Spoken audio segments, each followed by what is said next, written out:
அப்போது அந்த ரிஃபைனிங் ப்ராசஸில் என்ன பண்ணுறாங்க, முதல்ல லிக்விட் பாரஃபின், அதுக்கப்புறம் எக்ஸேல் போட்டு அதை பிரித்து எடுக்கிறாங்க, அந்த வித்துக்கள்லேருந்து பிரித்து எடுக்கிறாங்க. அதுக்கடுத்தது பாஸ்பேட் போட்டு அதை சுத்தப்படுத்துகிறாங்க.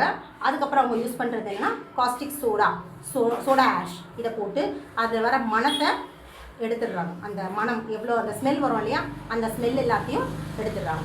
அதுக்கடுத்த ப்ராசஸ், அடுத்த கெமிக்கல் பாருங்கள்.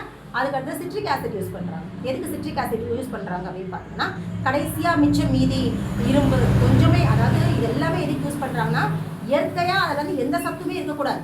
ஒரு எண்ணெயில் எந்த சத்துமே இருக்கக்கூடாது, சத்து பொருளே இருக்கக்கூடாது. டோட்டலாக அதில் வந்து வெறும் சக்கை தான் இருக்கணும். ஏன்னா நம்ம எல்லாமே நம்ம எப்படி நினைக்கிறோம் அப்படின்னு பார்த்தீங்கன்னா, எண்ணெய் அப்படின்னாலே அப்படியே ஒட்டவே கூடாது, இந்த டைல்ஸ் எல்லாம் தேய்க்கக்கூடாது, கையில் எண்ணெயே ஊட்டக்கூடாதுன்னு நம்மளுடைய தேவைகள்லாம் அவங்கள வந்து இந்த மாதிரியான தவறுகள் கொண்டு போகுது. இந்த காஸ்டிக் சோடாவும் சோடா ஆஷும் ஏன் யூஸ் பண்ணுறாங்க, அதை அவங்க சுத்தப்படுத்துறதுக்கான ரீசன் என்ன, அந்த மனத்தெல்லாம் ஏன் நிற்கிறாங்கன்னு பார்த்தீங்கன்னா, அந்த பிசுபிசுப்பு தன்மை. அதாவது இப்போ ஒரு புதுசாக அலோபதியில் சொல்கிறாங்க இல்லையா, எண்ணெய் வந்து ரொம்ப தின்னாக இருக்கணும், எண்ணெய் ரொம்ப திக்காக இருந்துச்சுன்னா கொலஸ்ட்ரால் ஜாஸ்தி ஆகிடும், அதுக்கப்புறம் வந்து ஃபேட் ஏறிடும், அப்புறம் உடம்பு வெயிட் போட்டுரும். இப்படிலாம் தவறான விஷயங்கள் அவங்க சொல்லிக் கொடுக்குறதுனால நம்ம ரொம்ப எண்ணெய்னா அப்படியே பேப்பர் அடியில் தெரியணுமா, அதான் எண்ணெய் அப்படிங்கிற மாதிரி சொன்னாங்க. ஆனால் ஒரிஜினல் எண்ணெய் நீங்கள் பார்த்தீங்கன்னா அப்படியே மஞ்சள் கலரில் இருக்கும். எள்ளு எண்ணெய், தேங்காய் எண்ணெய் பார்த்தீங்கன்னா அப்படியே ஒரு மாதிரி எல்லோயிஷாக இருக்கும். அப்படியே அந்த அந்த அடியில் வந்து முன்னாடிலாம் எண்ணெய் பார்த்தீங்கன்னா இந்த குளிர்காலங்களில் அந்த திக்காக கட்டி போயிடும், பார்த்துருக்கீங்களா ஒரு மாதிரி.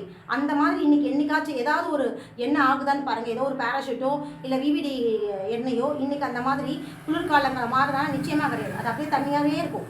ஏன்னா அதில் இருக்கிற சத்து பொருட்கள் எடுத்துடுறாங்கல்ல.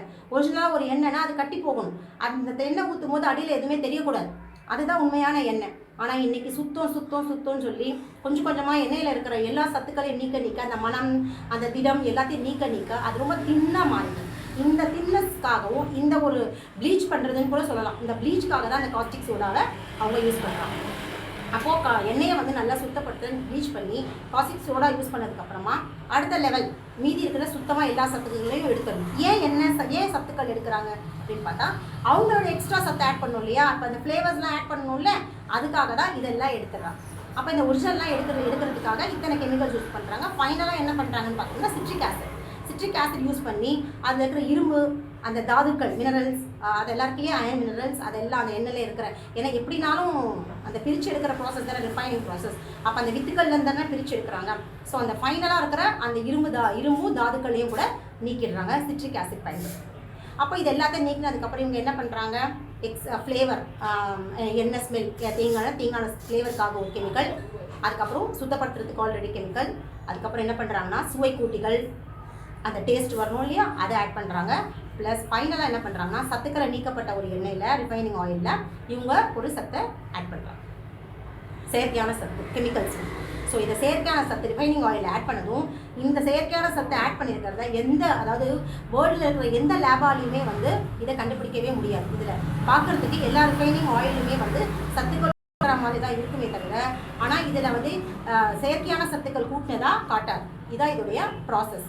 ஸோ இப்படி தான் ரிஃபைனிங் ஆயில் வந்துருக்கு. நம்ம சாப்பிட்ற எல்லா எண்ணெயிலுமே நம்மளோட இயற்கையான சத்துக்களே கிடையாது, எல்லாமே செயற்கையான சத்துக்கள், செயற்கையான மனம், செயற்கையான ஃப்ளேவர்ஸ் தான் இருக்குது.